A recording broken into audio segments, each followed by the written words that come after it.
¿Cómo debemos los mexicanos regresar a nuestra vida normal? ¿Puede haber un retorno a la normalidad? ¿O qué significa la nueva normalidad de la que nos habla el presidente de la República? ¿Cómo van a ser nuestras ciudades? ¿Cómo van a ser nuestros intercambios personales, culturales? Estamos en un momento en que tenemos que reflexionar sobre ese tema. Recientemente leía yo un artículo de Enrique de la Madrid. Enrique de la Madrid, un personaje que ha tenido una importancia bastante significativa en nuestro país, y él precisamente reflexionaba sobre estas nuevas normas, sobre los sistemas de salud, sobre lo que tenemos que hacer para tener una normalidad en nuestra existencia cotidiana después de la pandemia del COVID-19. A través de esta sana distancia de la tecnología, quiero agradecerte, Enrique de la Madrid, esta conversación en esta noche. Gracias, Enrique. Al contrario, Sergio, gracias a ti. Yo creo que pues vamos a vivir una transición en tanto no aparezca todavía, yo creo que una vacuna definitiva que nos diría qué tanto nos cambió el mundo y qué tanto no. Pero mientras eso no ocurra, mientras no exista un cóctel también de medicina suficientemente eficaz, pues sí vamos a vivir una época un tanto de excepción. Por un lado ya vivimos esta contención, este quedarse en casa, que fue quizá la primera respuesta de la mayoría de los países, pero también es un hecho, y tú has sido de los que ha también insistido mucho en eso, Sergio, también es un hecho que no se puede uno quedar guardado en casa, que A las ver, consecuencias también para la economía son enormes. es que estamos viendo que apenas un 0.1% de la población del mundo ha contraído el COVID-19, a pesar de lo amplia que ha sido esta epidemia. Y sabemos que nos vamos a tardar quizás 2 o 3 o 4 años en construir una inmunidad grupal, los seres humanos. No podemos cerrar las economías 3 o 4 años, me parece. ¿Qué opinas tú? Sí, no, es imposible y sobre todo hay que reconocer, lo dijimos desde un principio algunos, que muchas de las personas en México no se podrían quedar en su casa y porque tendrían que salir a buscar sustento. Y ahí algunos señalamos que por eso era muy importante también, por lo menos en el corto plazo, una reacción mucho más agresiva de parte del gobierno para también darle sustento, sí, en el corto plazo a las familias, porque sí era importante ganar tiempo, Sergio. Claro. Era importante ganarse tiempo también para entender un poco el fenómeno, para comprenderlo mejor, pero hoy sabemos, como bien señalas, que nos falta mucho tiempo para que la mayoría de los habitantes del mundo lográramos contagiarnos, pero sobre todo para que también aumentáramos la capacidad hospitalaria, porque hay que recordar que ese es el tema, que los hospitales no se vean rebasados y por lo mismo cualquier persona que llegara a un hospital prácticamente sería una condena de muerte. De Creo que hecho, sí ha aumentado la capacidad hospitalaria. sí, ahora, una cosa muy importante, y tú has hablado de eso en tus artículos periodísticos, el sistema de salud, los sistemas de salud, el sistema de salud de México. Sabemos que siempre ha tenido problemas, solo que ahora parece que tiene más problemas. ¿En qué nos hemos equivocado? ¿Qué tendríamos que hacer con el sistema de salud? Pues mira, claramente yo creo que tenemos que evolucionar hacia un sistema de salud universal, en donde todos los mexicanos, por el solo hecho de serlo, tengamos acceso a servicios de salud gratuita, y lo que obviamente tenemos que buscar es una reforma fiscal capaz de pagar ese servicio de salud. El que tenemos hoy no hace sentido. Si eres un trabajador de la economía formal, eres del IMSS; si eres un trabajador del gobierno, eres del ISSSTE; si eres uno del Estado de no sé qué, eres de la Seguridad Social Estatal, y si no estás asegurado, pues eras el Seguro Popular y ahora el INSABI. Ese sistema claramente no funciona lo suficiente, a pesar de que ha avanzado mucho, y tenemos que ir a la seguridad universal, que claro que sería muy costosa, y tendríamos que hablar pues de esa reforma fiscal necesaria. Pero lo que no es justo, ni modo, no es justo que algunos mexicanos sí tengamos accesos a un servicio de salud de mayor calidad y otros no, y prácticamente estés condenado a morir, sobre todo en una circunstancia como la actual. Un servicio, una salud universal, pero claro que eso va a costar y tenemos que ver cómo lo financiamos. Dice el presidente Andrés Manuel López Obrador que está construyendo un sistema de salud como el de Dinamarca o el de Canadá. ¿Tú ves señales de eso? ¿Cómo son los sistemas de Canadá y de Dinamarca? No, ninguno, Sergio, porque yo creo que al final del día esos sistemas, y creo que ese es un buen planteamiento, es una buena frase que planteas. Muchos de los mexicanos queremos servicios de salud o queremos servicios de seguridad, y usamos esos ejemplos, ¿no? Los países escandinavos, Dinamarca, Suecia. Pero si vemos lo que ellos pagan como impuestos, como porcentaje de su valor de su producción, andan por ahí del 45-50%. Y los mexicanos andamos pagando impuestos por ahí del 16. Tenemos que decidir, o pagamos más impuestos para tener mejores servicios, o nos conformamos con menos servicios porque queremos pagar menos impuestos. No se pueden las dos. Tú has sido, tú has trabajado en el sector financiero durante mucho tiempo, conoces el tema muy bien. Sabes, por ejemplo, que en realidad nosotros tenemos una recaudación muy baja, pero las tasas que tenemos son relativamente altas. ¿Qué tendríamos que hacer? ¿Cómo tendría que ser esa reforma fiscal para que pudiéramos financiar ese sistema de salud al que aspiramos? Bueno, primero tiene razón en que por un lado pues, sabemos un grupo de mexicanos que hay una parte que pagamos altos impuestos, por ejemplo, probablemente el impuesto a la renta, bueno, 36%, aunque hay que reconocer que los países europeos algunos serían todavía más. Pero, por ejemplo, Sergio, los impuestos estatales, un impuesto como el predial, ese dato lo traigo a partir de un artículo de Luis de la Calle. Los mexicanos pagamos de predial 0.3% del PIB. El promedio América Latina es 1.3%, o sea, prácticamente 4 veces. Y Francia, 4 del PIB. O sea, no estamos contribuyendo, primero, no estamos contribuyendo lo suficiente y no estamos contribuyendo todos. Eso también se explica que tenemos una base enorme de nuestra economía en la informalidad. Cerca del 57% de los empleos de los mexicanos están en la informalidad. No hemos generado buenos esquemas y buenos incentivos para formalizar, y más bien al revés. Parece que nos la pasamos generando desincentivos para formalizarnos. No podemos pasar de la noche a la mañana a esas tasas de imposición de los países europeos. Quién sabe si incluso los mexicanos queramos, pero lo que sí es un hecho es que no tenemos recursos suficientes para muchos de los servicios que exigimos en el país. Tenemos que tomar esas decisiones, a qué le apostamos, a qué le metemos. No sé si estés consciente de que el impuesto corporativo en México es de 30%, pero en Suecia es del 22%, en Suiza es del 19%, en Irlanda es del 12.5%. Y lo que nos dicen los especialistas es que esto en realidad castiga la inversión. ¿Qué opinas?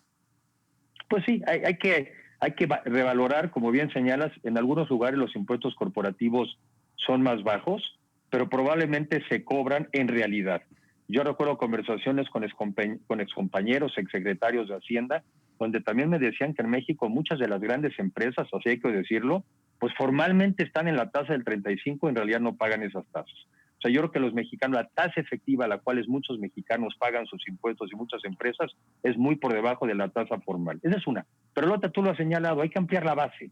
Tenemos que ampliar la base gradualmente. Pero otra vez, el debate para mí es, por ejemplo, ¿realmente se justifica que un país como el nuestro, que no le alcanza para cubrir el salud para todos los mexicanos, estemos construyendo nuevas refinerías? ¿Realmente se justifica en un país donde tenemos una crisis de seguridad como la que traemos, que estemos invirtiendo en un Tren Maya que además no tiene ni siquiera ningún estudio de sustentabilidad? En México todavía el gasto público no responde a un análisis de costos y de beneficios y por eso pues no nos alcanza, ni modo, no somos ricos, tenemos que escoger dónde están nuestras prioridades y ahí poner los recursos públicos. Fuiste secretario de Turismo. ¿Cuáles ves que son los retos después de esta tremenda crisis de la pandemia que ha afectado particularmente al turismo? Es uno de los sectores, Sergio, más golpeados y lamentablemente creo que va a ser de los sectores que va a tardar más en salir. Es de los más golpeados porque nos dijeron en el mundo quédate en casa y la gente se queda en casa y lo primero que hace, entre otras cosas, es no viajar. No vas a un hotel, no tomas un avión, no vas a un restaurante y eso ha sido una caída brutal, prácticamente del 100% de los ingresos. Muchas empresas han podido aguantar quizá un par de meses la nómina, pero muchas no lo pueden hacer. Y luego el problema es que otra vez, en tanto no existe una vacuna, yo no veo que se reactiven los viajes internacionales, cuando menos en el corto plazo. ¿Qué nos queda? El turismo nacional. Pero aún a ese turismo nacional hay que darle garantías de que vas a un destino donde las medidas se están tomando bien, donde se están haciendo las pruebas, donde existe trazabilidad, y yo lamentablemente no veo que estemos haciendo eso. Estamos muy preocupados de abrir, pero no estamos tan preocupados en generar las condiciones necesarias para abrir. Veo que es un sector que está golpeado y sigo pensando que requiere apoyos del gobierno federal porque va para larga la recuperación del sector turístico en México. El gobierno federal dice que está en contra del rescate de empresas y de dar apoyos a determinadas industrias. ¿Qué opinas? Pues me parece que está mal, me parece que son estas obsesiones mal entendidas donde dice, antes rescataban a unos, ahora nos hundimos todos. Pareciera ser que es como el lema, ¿no? Para no rescatar a algunos, mejor nos hundimos todos. Es una mala comprensión de fenómenos incluso del pasado, el famoso Coaproa, que se quiso vender como que fue el rescate de los accionistas, cuando no se dan cuenta que la mayoría de los bancos incluso pasaron a propiedad de los extranjeros y perdieron el capital los accionistas. Y hoy en día no estamos hablando de rescatar a las empresas por rescatar a los accionistas. La manera de apoyar el empleo es apoyar la planta productiva. Por ejemplo, en Estados Unidos han dado ya un paquete, creo que de 20 y tantos mil millones de dólares a las líneas aéreas para evitar que quiebren. En Alemania, apenas hace 2 semanas, también invirtió el gobierno alemán 20% del capital en Lufthansa. En México de eso ni hablamos, porque pareciera ser que si no hablamos no existen los problemas. No, los quebrantos de esas empresas van a ser dramáticos en la economía mexicana. ¿Y qué? ¿Quién las va a rescatar? ¿El gobierno? Con sus múltiples recursos, ¿las va a estatizar? ¿Qué va a hacer? Yo creo que esta política de no hablo de los temas para que no haya problemas es la mejor garantía de que los problemas se pueden salir de control. ¿Tú ves la posibilidad de que quiebren aerolíneas en México y cadenas de hoteles? Sin duda, yo creo que algunas han de estar quebradas y todavía no lo sabemos. Y tiene otro problema que también tuvimos esa experiencia en el pasado, Sergio, que es ¿cuánto te aguanta incluso un sistema financiero cuando de manera generalizada empiezan los incumplimientos de las empresas o los incumplimientos de las personas? Cuando la persona no pueda ya empezar a pagar la hipoteca, cuando la empresa no puede pagar ya también sus créditos. O sea, lo que no se dan cuenta muchas veces, lamentablemente en el gobierno federal, es que no parar la caída de un deterioro hace que la caída sea más profunda, mucho más difícil de salir, más costosa. Se nos pueden contaminar los temas en México de manera muy grave y en parte porque no estamos tomando acciones. Se dice a veces que México no tiene los recursos de Alemania. Pues sí ha de tenerlos, porque le alcanza para seguirle echando lana a un pozo sin fondo que se llama Pemex. O sea, de tenerlos, repito, para hacer una obra de infraestructura que se podría perfectamente posponer. O sea, que no hay dinero para las cosas necesarias y sí hay dinero para los deseos muchas veces del gobierno federal. El gobierno nos dice que el Tren Maya va a detonar el turismo en el sureste del país y la economía en términos generales. ¿Qué opinas? Que no tiene ningún sustento porque no está basado en ningún estudio. No estaba basado antes en ningún estudio si los alemanes iban a querer venir a Cancún y dedicar 3 días de su semana o de sus 15 días para ir a Palenque. No estaba basado antes en eso. Pero hoy en día, donde sabemos además que no vendrán los alemanes y no vendrán los ingleses en las cantidades que venían, pues imagínate la sustentabilidad de ese proyecto. Yo por eso creo que hay cosas que se pueden detener, que se pueden posponer. No digo ni cancelar, pero el mundo cambió. Bueno, tan cambió que ya dijeron que no van a ampliar la Terminal 3 del Aeropuerto Internacional de la Ciudad de México precisamente porque ya no van a viajar tantas personas de México. Entonces, pues hay que ser consistentes en el argumento. No van a venir a la Ciudad de México y si van a seguir llegando a Cancún, no van a llegar. Y esas obras, ¿sabes qué me preocupa, Sergio? Me preocupa no tanto el gasto de esta administración, porque claramente pues va a desviar recursos de algún lugar pues para metérselos ahí. Pero le va a dejar a alguien esos costos de operación. ¿Quién va a mantener ese tren? ¿Quién va a pagar ese tren? ¿Se lo van a regalar a los estados y les van a decir, aquí está la gran aportación Yucatán y ahora tú lo mantienes? ¿Ahora tú, Campeche, tú lo mantienes? Van a ser verdaderamente unos elefantes blancos increíbles. ¿No puede ser rentable el Tren Maya? Pues mira, lo que yo sé, en general en los trenes en Europa, en Estados Unidos, pues son Europa, todos esos trenes están subsidiados y yo creo que qué bueno que estén subsidiados porque al final del día el transporte es muy importante, pero todos están subsidiados.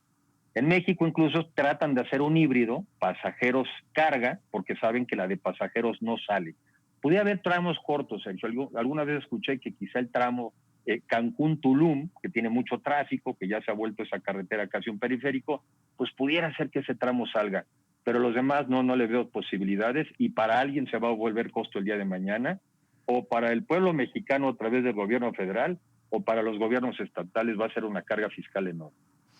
¿Qué perspectivas estás viendo para los próximos años para México? ¿Qué te preocupa y qué te da confianza? Bueno, a ver, yo creo que tenemos que asumir pues, que nos cayó en el mundo entero un fenómeno que no tiene una salida rápida y fácil. A veces las cosas hay que asumir el golpe hasta psicológico de que vamos a vivir tiempos difíciles, no buscar salidas fáciles. Vienen épocas difíciles, el mundo se empobreció, ¿sí? Y por lo mismo todos vamos a bajar nuestro nivel de vida. Entonces hay que llegar también incluso a las cosas básicas. Por ejemplo, ¿cómo nos solidarizamos con las personas que hoy en día tienen incluso que sobrevivir y subsistir? Enrique de la Madrid, gracias por tus comentarios. Sergio, muchas gracias por la oportunidad como siempre. Buenas noches. Gracias, buenas noches. Y a usted, amigo televidente, que hace posible este programa, se lo agradezco también. Esto es todo por hoy, pero no se lo olvide. Nos vemos la próxima.